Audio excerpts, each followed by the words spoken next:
Udah. Kalau nggak salah. Udah. Kalau Oke. nggak salah. Nah, kalau udah pasti udah pada tahu dong apa aja pengertian daripada farmakokinetik sama proses farmakokinetiknya apa aja. Ada yang mau sebutin nggak? 4 proses farmakokinetik. Kalau tidak ada, biar kakak yang pilih. Yang adnya itu lah. Cek sebutin. Absorpsi, Mm-mm.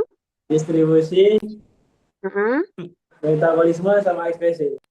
Yes, benar. Good job. Oke, benar ya. Nah, jadi sebelum itu, kakak mau jelasin dulu nih, kenapa di praktikum kita cuma belajar terkait absorpsi sama ekspresi. Nah, jadi untuk proses distribusi dan metabolisme, kita nggak bisa mengamati. Yang bisa kita amati adalah bagaimana penyerapan obat di dalam tubuh, sama gimana sih obat itu dikeluarkan dari dalam tubuh kita. Nah, cuman itu yang bisa kita amati. Maka dari itu, dari 4 proses itu yang bisa kita lihat adalah proses absorpsi sama proses ekskresi. Oke, nah jadi nanti jangan bingung lagi, Kak kan farmakokinetik ada 4, kenapa kita cuma belajarnya 2? Nah, karena bukan belajarnya 2, tapi yang mau kita lihat prosesnya itu 2. Oke, sebelumnya coba dari siapa nih ya? Negem boleh deh. Coba Negem ada orangnya nggak? Ada Kak. Mm-mm. Coba jelasin apa sih yang membedakan antara farmakokinetik sama farmakodinamik? Setahu Negem aja.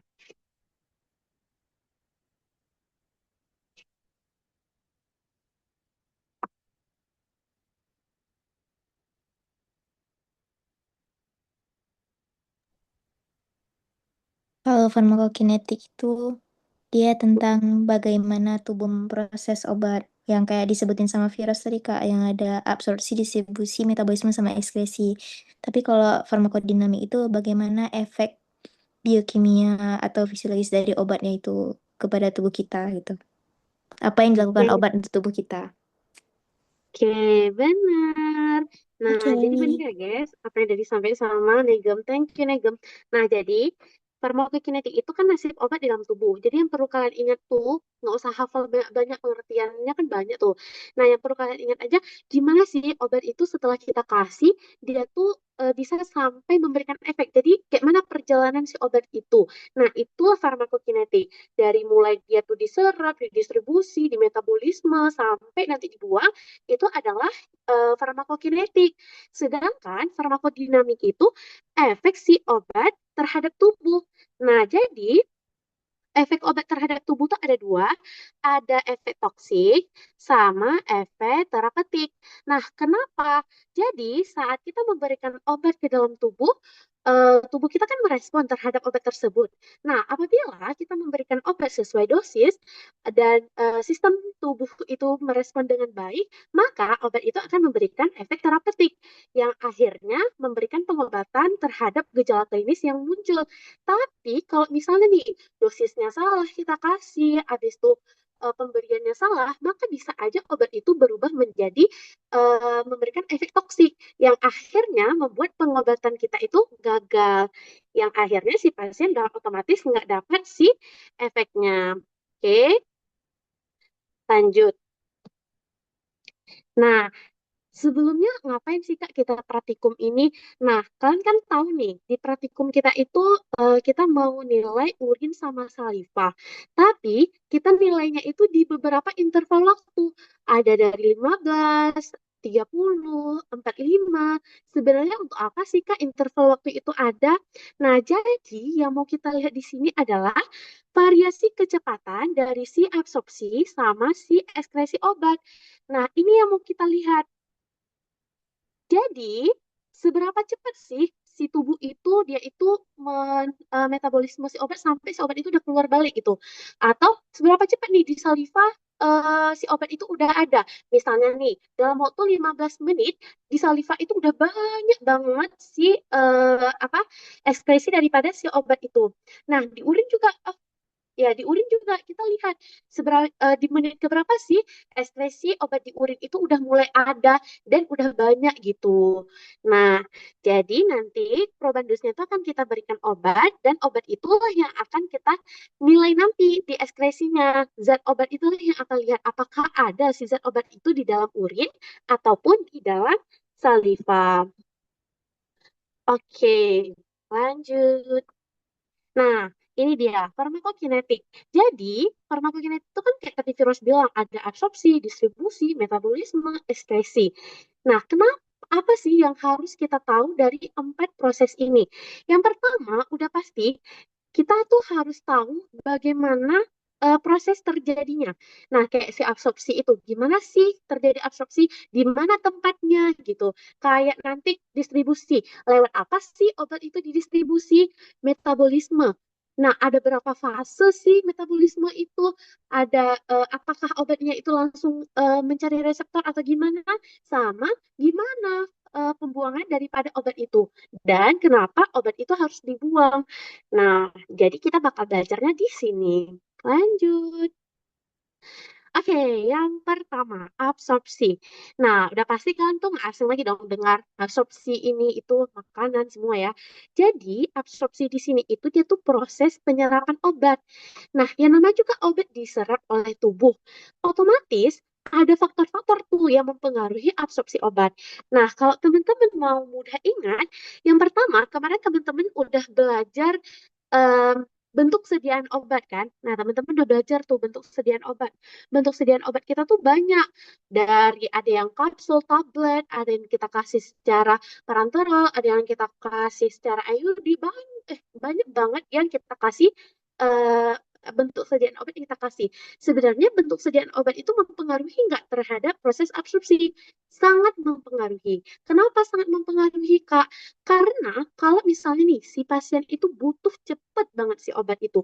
Nah, tapi teman-teman malah ngasih obatnya obat oral. Udah pasti obat itu diabsorpsi dulu. Tapi kalau teman-teman langsung pilih, oh ini pasiennya butuh cepat penanganan, kita kasih intravena. Udah pasti dia tuh akan melewati proses absorpsi, langsung masuk ke sirkulasi sistemik. Nah, jadi yang perlu kalian ingat di sini itu, kalian boleh ingat bentuk sediaan obat, bagaimana formulasi obat, serta cara pemberian obat. Jangan sampai obat-obat yang sebenarnya bisa kita berikan secara intravena, justru kalian berikan secara oral gitu ya. Kita melihat kebutuhan daripada si pasien itu. Oke, nah ini ya guys, intravena itu dia nggak ada proses absorpsi. Karena kenapa? Dia langsung masuk ke sirkulasi sistemik. Jadi jangan sampai nanti ditanya orang, Dek, kayak mana dek? Intravena dia udah dimasukin obatnya kayak mana diabsorpsi? Jangan ya, jadi nggak ada lagi proses absorpsi. Nah, organ utamanya apa, Kak? Organ utamanya usus halus. Ada yang tahu nggak kenapa proses absorpsi itu terjadi di usus halus?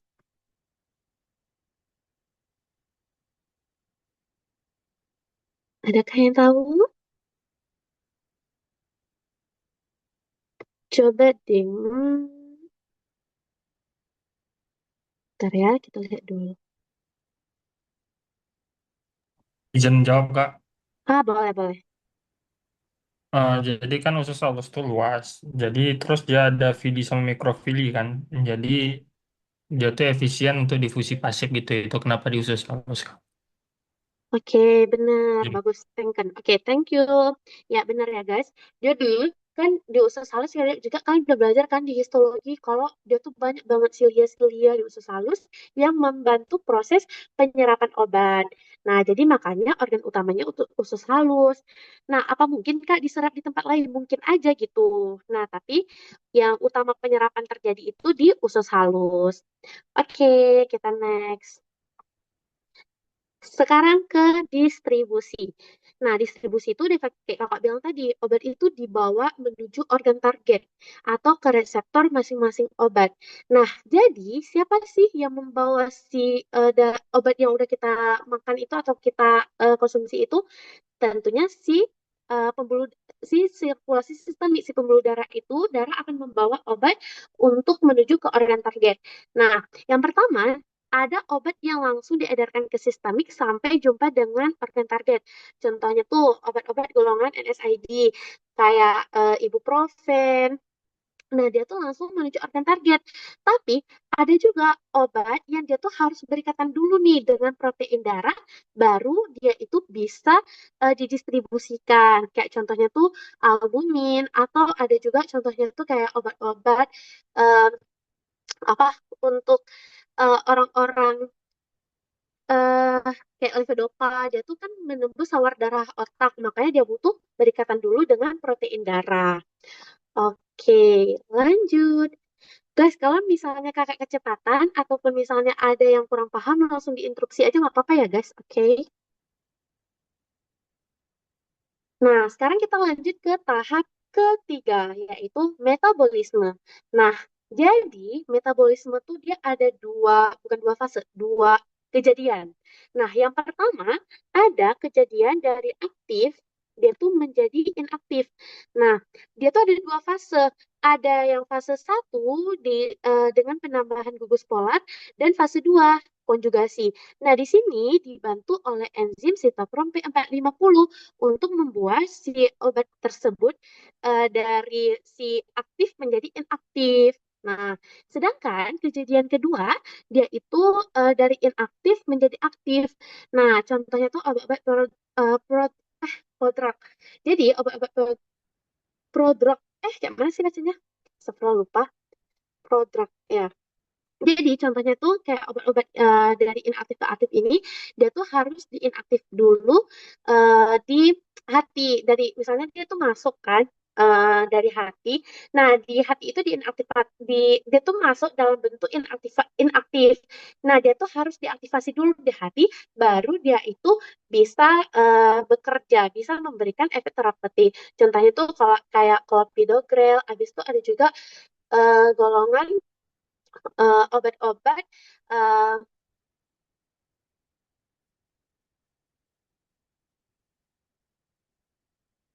ya habis itu ada juga golongan daripada obat-obat kalau kakak nggak salah levodopa juga masuk dia tuh bentuknya tuh pas dikasih inaktif dan kita harus aktifasi dulu dia masuk ke hati jadi bentuk aktif baru dia tuh bisa masuk ke sawar darah otak gitu.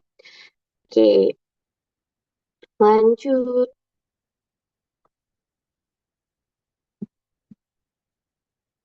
Oke, tahap terakhir itu ada prosesi ekskresi. Nah, di mana di sini tuh obat itu akan dibuang dari dalam tubuh. Nah, kenapa sih obat itu perlu dibuang dari dalam tubuh? Nah, si obat itu kan tadi di proses distribusi udah menduduki si reseptor. Nah, di situ dia tuh eh, udah mulai memberikan efek terapeutik terhadap si tubuh untuk mengobati si gejala klinisnya. Nah, jadi kadar obat dalam tubuh tuh harus dikeluarkan. Kenapa dikeluarkan? Supaya enggak melebihi dosis lagi karena si tubuh tuh nggak butuh lagi tuh dalam dosis yang sebesar itu. Makanya perlu dikeluarkan oleh tubuh kita gitu. Nah, saat udah dikeluarkan lama-lama kandungan obat dalam tubuh kita tuh akan habis. Organ utama yang berperan dalam proses ekskresi itu adalah ginjal. Oke, lanjut. Nah, oke, sebelum kita lanjut, karena kalian udah belajar farmakokinetik, pasti Bu Surya sudah mengajarkan dua istilah yang sangat favorit banget di materi ini, yaitu tentang bioavailabilitas obat sama si first pass metabolism. Ada nggak yang mau jelasin terkait perbedaan antara dua istilah itu?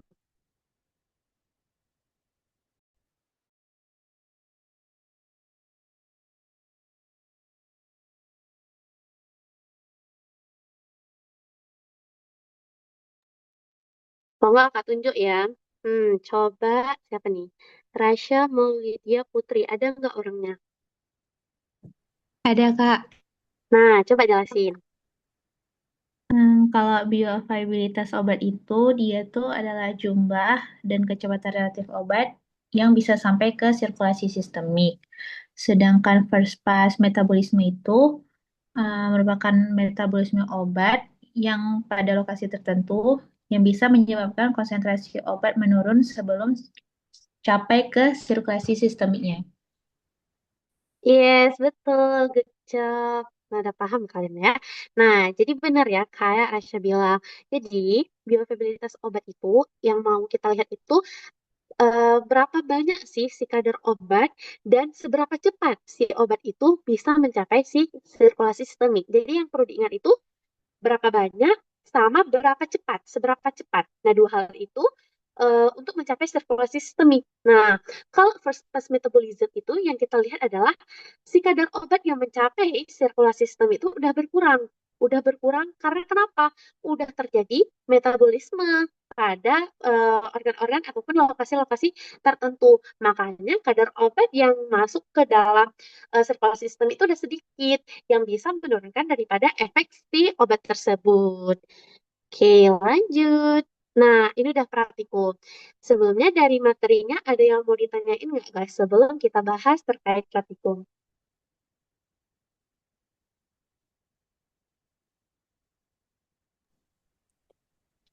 Izin Kak, tadi kan di metabolisme itu ada enzim-enzim tadi Kak. Bisa jelasin lagi nggak? Oke, di ini ya. Nah, jadi kan kakak bilang tadi metabolisme itu ada dua kejadian dari aktif menjadi inaktif. Nah, jadi di proses dari aktif menjadi inaktif itu ada dua fase. Yang pertama ada fase penambahan gugus polar. Nah, kenapa ditambahin gugus polar supaya si obat itu menjadi lebih polar sehingga dia itu bisa bukan beraktivasi, bereaksi dengan si enzim sitokrom P450 sehingga dia tuh menghasilkan fase konjugasi daripada eh, si obat tersebut. Nah, sedangkan yang dari inaktif ke aktif itu dia itu obatnya itu dia tuh masuk dalam tubuh kita tuh dalam keadaan enggak aktif. Jadi kayak contohnya levodopa tuh. Jadi levodopa tuh harus dia tuh di metabolisme dulu di hati. Nah, setelah di metabolisme di hati, hasilnya itu dia tuh bakal menjadi zat yang aktif. Nah, zat yang aktif itulah yang akan masuk ke dalam sawar darah otak dan bisa meningkatkan kerja daripada dopamin gitu.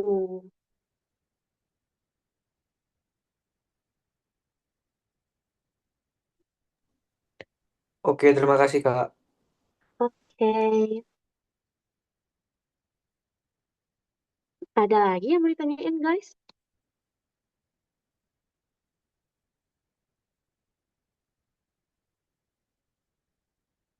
Lanjut, Kak.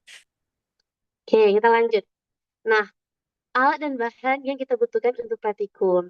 Oke, ini diingat, dihafal, ya, jangan sampai, yang paling penting itu jangan sampai pecahin alat praktikumnya ya, jangan sampai pecahin tabung reaksi, awas aja kalau dia pecahin. Nah, jadi besok kalian jangan lupa bawa handscoon per orang masing-masing. Karena kenapa? Karena kita kerja bareng reagen. Jangan sampai dia itu bisa memberikan jangan sampai dia tuh bisa memberikan kontaminasi. Jadi kita menjaga diri kita dan menjaga reagen-reagen kita ya, guys. Oke, nah jadi bahan yang bakal kita pakai besok itu apa aja? Yang pertama kita pakai kalium iodida 300 miligram. Nah ini yang bakal dikonsumsi sama probandus. Sebelumnya ditentuin belum probandusnya siapa? Belum Kak. Oke, nanti setelah praktikum ini tentuin terus ya. Dan kayak kakak bilang, probandusnya tuh harus minum banyak air nanti ya. Dari malam nih, besok pagi, sebelum praktikum, pokoknya minum terus banyak air. Oke, yang kedua, itu ada larutan kalium iodida, KI. Habis itu ada larutan natrium nitrit, ada larutan asam sulfat, ada amilum, sama air. Air ini untuk diminum ya, guys. Nah, jadi di sini kakak mau nekanin, jadi natrium nitrit sama asam sulfat itu dia itu sebagai oksidator. Nah, jadi kenapa dia tuh Kak, sebagai oksidator? Dia tuh yang akan bereaksi dengan si kalium iodida sehingga bisa mengubah warna eh, si ra- bisa mengubah warna reagen kalian yang menandakan kalau ada kalium iodida atau enggak dalam sampel yang kalian lakukan penelitian. Jadi nanti kalau ditanya kenapa kita pakai natrium nitrit sama asam sulfat itu karena dia tuh sebagai oksidator, oke? Itu diingat karena itu nggak ada di PPT, tapi itu penting. Oke, lanjut. Nah, prosedur praktikum udah pasti kalian udah baca, udah tulis di WP, udah paham. Nah, yang perlu diingat di sini cuma interval. Jadi ada di interval pertama yang 0, yang pertama yang 0 dia itu sebelum dia tuh minum obat, habis itu di interval ke-15 setelah minum obat, interval 4:30 setelah minum obat, sama interval ke-45. Oke, nah ini di sini ada yang salah guys. Perhatiin dulu ya sini. Jadi di kontrol negatif kan di sini dibilang kita itu pakai asam sulfat, natrium nitrit, sama amilum. Nah, jadi di kontrol negatif yang kita pakai, yang larutan sebenarnya itu kita pakai kalium iodida plus amilum aja. Nah, kita nggak pakai si asam sulfat sama natrium nitrit. Karena kenapa? Dia itulah sebagai oksidator yang akan menandakan kalium iodidanya ada. Makanya di kontrol negatif yang akan kalian buat nanti, itu kalian cuma pakai kalium iodida plus amilum. Ya, ingat kalium iodida plus amilum di kontrol negatif. Sedangkan kontrol positif baru kalian pakai kalium iodida, asam sulfat, natrium nitrit, sama amilum. Oke, jangan salah pemahaman, jangan salah lagi di sini. Diingat betul-betul apa aja yang dimasukin di kontrol negatif sama kontrol positif. Jadi guys, kalian besok buatnya itu 10 tabung. Jadi dua tabung, bukan dua, satu tabung kontrol positif, satu tabung kontrol negatif. Habis itu 4 tabung saliva, 4 tabung urin. Nah, jadi pastiin besok di meja kalian tuh ada 10 tabung. Ya guys, nah kayak gini nanti besok. Oke, lanjut.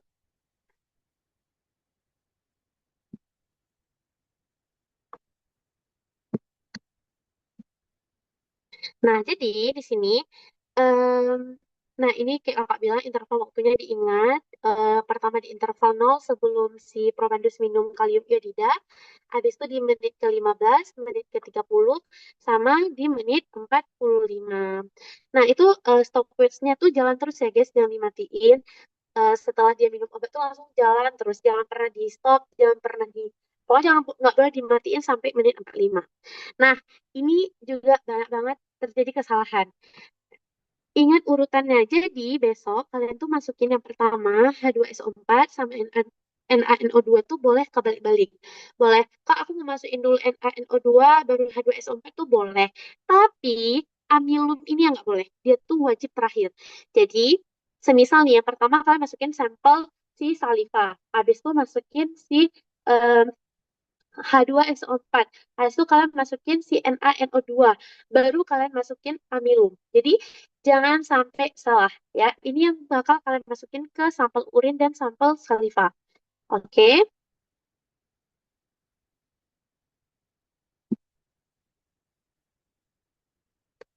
Next. Nah, ini interpretasi hasil. Jadi, besok kalian tuh bakal dapat hasilnya tuh yang kayak gini. Dia tuh bisa warnanya itu em, apa ungu, ungu agak kemudaan, ungu tua, habis itu biru tua sampai ke hitam. Itu tergantung seberapa banyak ekspresi si kalium iodida dalam urin ataupun saliva kalian. Nah, misalnya nih, Kak, dapatnya itu warna hijau. Itu kenapa? Itu karena ada kontaminasi dengan makanan. Jadi pastiin si probandus kalian itu setelah minum obat jangan sampai dia tuh makan makanan lain selain minum air putih aja. Supaya apa? Supaya hasil praktikum kalian itu bagus, dapatnya bisa diinterpretasi dengan baik. Nah, sedangkan misalnya Kak, dapatnya tuh di urin itu nggak ada perubahan warna, warna tuh bening kuning kayak gini. Itu kayak gimana? Nah, berarti tidak ada ekspresi si kalium iodida dalam urin, oke? Jadi, oh berarti itu ada masalah tuh, baik itu dari sistem si tubuh probandus ataupun em, metabolismenya mungkin agak lambat gitu. Jadi dalam waktu interval waktu yang kita tentuin belum ada ekspresi obatnya. Lanjut. Nah, ini interpretasinya besok pas praktikum kan tabelnya udah kakak kirim. Jadi kalian dalam tabelnya tuh model kayak gini ya guys. Misalnya kalian dapatnya tuh si hitam, hitamnya udah kayak gini banget, udah gelap, pokoknya banget banget banget hitam, itu kalian buat bintang 3 nanti. Kalau misalnya dapatnya kayak gini, itu bintang 2. Kalau misalnya dapat ungu-ungu pucat kayak gini, bintang 1. Kalau ini straight. Nah, jadi itu untuk kalian masukin nanti ke eh, diagramnya. Nah, ini tabel yang udah kakak kirim. Ini juga udah kakak revisikan. Kalau ini itu kontrol negatif, ini yang kontrol, oh salah. Ya betul, ini kayak ini. Oke, nah betul nih. Jadi di kontrol positif sama kontrol negatifnya itu nggak usah ditulis ya guys. Di sampel ke menit ke-15, 30, 45 aja. 60-nya enggak. Lanjut. Nah, nanti kalian ini di Laprap, kalian itu nanti buat diagram kayak gini. Nah, ini contohnya, contoh interpretasi hasilnya. Jadi di menit ke-15 itu di saliva tuh udah ada, tapi di urin nggak ada. Normal dong, karena emang belum diekskresi gitu kan. Nah, di urinnya. Tapi di menit ke-30 itu di saliva tuh udah mulai banyak lagi, Kak. Di urin udah ada, tapi sedikit banget. Nanti dia tuh baru kayak ungu-ungu muda gitu. Tapi di menit ke-45 tuh di saliva tuh makin banyak, di urin juga makin banyak. Nah, ini interpretasi hasil yang bagus kalau kalian dapat kayak gini. Tapi eh, ada beberapa kesalahan perhatikan yang bisa membuat kalian tuh nggak dapat hasil kayak gini, tapi nggak apa-apa. Oke, ini format laporannya udah. Terima kasih. Ada yang mau ditanyain dari praktikum kita besok?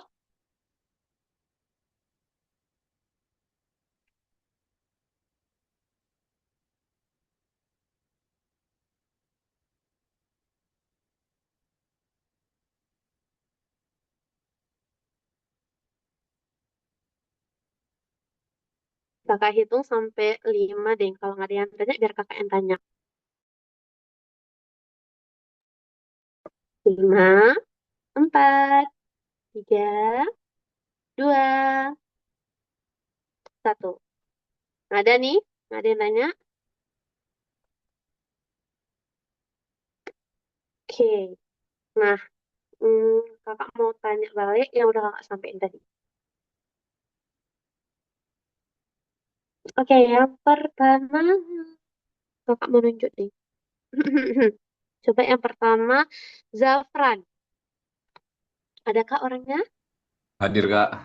Oke, bagus. Nah, coba, hmm, kenapa dalam praktikum farmakokinetik ini kita menggunakan interval waktu? Eh, biar bisa bandingin nggak Apa yang mau kita bandingin? hasilnya? Ya, jadi kita pakai interval waktu itu karena kita mau lihat bagaimana proses absorpsi sampai ekspresinya itu dan bagaimana perubahan obat yang terjadi dalam tubuh kita. Oke, Oke, thank you. Oke, Kak. Lanjut, Cit Intan. Kalian jam 9 ada bimbingan lagi ya? Oke, kita cepetin aja. Cit Intan. Hadir, Kak. Oke, kakak mau tanya, kenapa sih, apa sebenarnya zat yang mau kita nilai dalam urin ataupun saliva? Keberadaan siapa?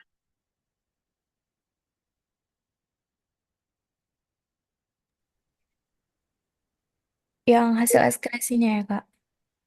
Bener, hasil ekskresinya apa? Keberadaan yang larutan H2SO4, N, A, NO2, dan amiloid ya, Kak. Belum tepat.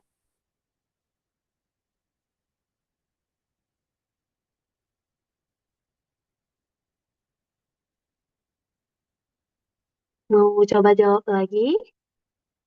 Yang hasil, yang si propendusnya itu minum apa? Itulah yang mau kita lihat di hasil ekspresinya. Kira-kira apa?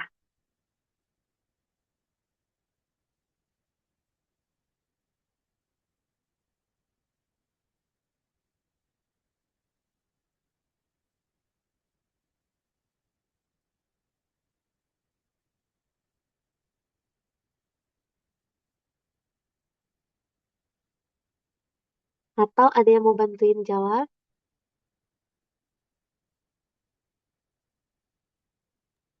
Obatnya, Kak. Ya, obat apa yang kita kasih nama obatnya? Kalium iodida. Ya, benar, kalium iodida. Jadi, karena kita kasih si kalium iodida sebagai obat yang dikonsumsi, tentunya di ekskresi kita mau lihat apakah ada tuh si kalium iodidanya. Oke, nah selanjutnya, tadi kakak udah jelasin. Ada nggak tadi siapa nih? Mahes, ya Mahes, coba nih jelasin ulang perbedaan farmakokinetik sama farmakodinamik. Kalau farmakokinetik itu dia nasib obat dalam tubuh, Kak. Terus kalau Mm-mm. farmakodinamik itu efek obatnya sama tubuhnya. Oke, benar. Nah, selanjutnya cut merah. Nah, aku mau tanya, hmm, apa, kamu mau tanya apa sih yang membedakan si bioavailabilitas obat dengan si first class metabolism?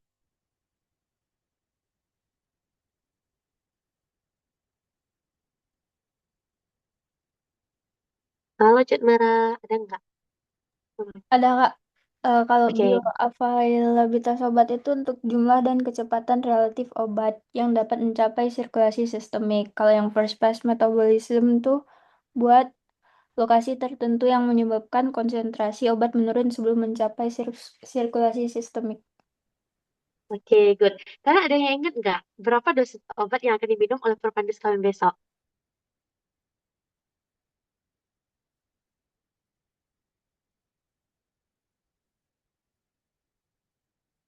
Siapa yang ingat dosis obatnya?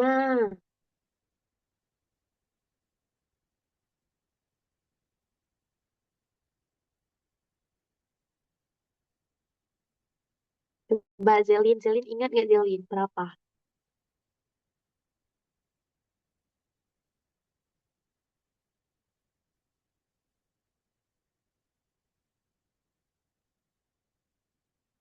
Ih, kalau nggak ada yang tahu nih, Kak Ripa kayaknya kita nanti nilai WP-nya kita kurangin nih ya.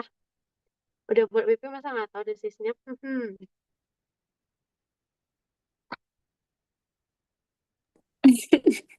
Waduh, bahaya. Ayo, nggak ada yang tahu? Oke, nggak apa. Jadi dosis obat yang bakal kita kasih besok itu 300 miligram ya guys. Jadi kalium iodida dalam kapsul dosisnya itu 300 miligram. Kita harus tahu dosisnya ya guys. Jadi kalau kalian minum obat tuh jangan asal minum, tapi lihat-lihat dosisnya. Jangan sampai nanti overdosis ya. Walaupun tidak mungkin ya kita dikasih obat yang overdosis. Oke, mungkin dari kakak itu aja sih yang perlu kakak tekanin lagi. Oh iya, satu lagi aku mau tanya. Apa fungsi natrium nitrit sama asam sulfat pada praktikum besok?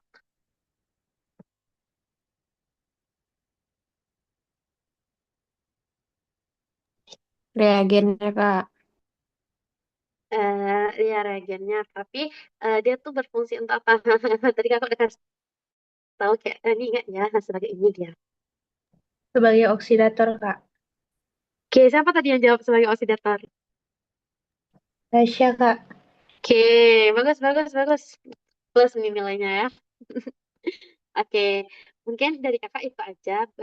Baca-baca modul, baca-baca PPT ya guys. Belajar, jangan lupa belajar, jangan lupa bawa WP, jangan lupa nentuin Probandus. Alasannya besok nggak nentuin Probandus ya guys. Oke, mungkin itu aja dari kakak. Dari Kak Rifa, dia bisa sampaikan nggak Kak Rifa? Nggak ada ya.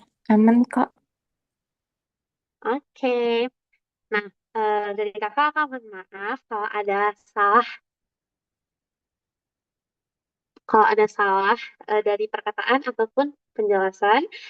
Kalau misalnya nanti tadi ada yang kakak salah sampaikan, boleh nanti konfirmasi balik ya guys. Siapa tahu tadi kakak salah bilang gitu, konfirmasi kak tadi kakak salah bilang ya guys, karena kita juga manusia ya, dan kita masih sama-sama belajar.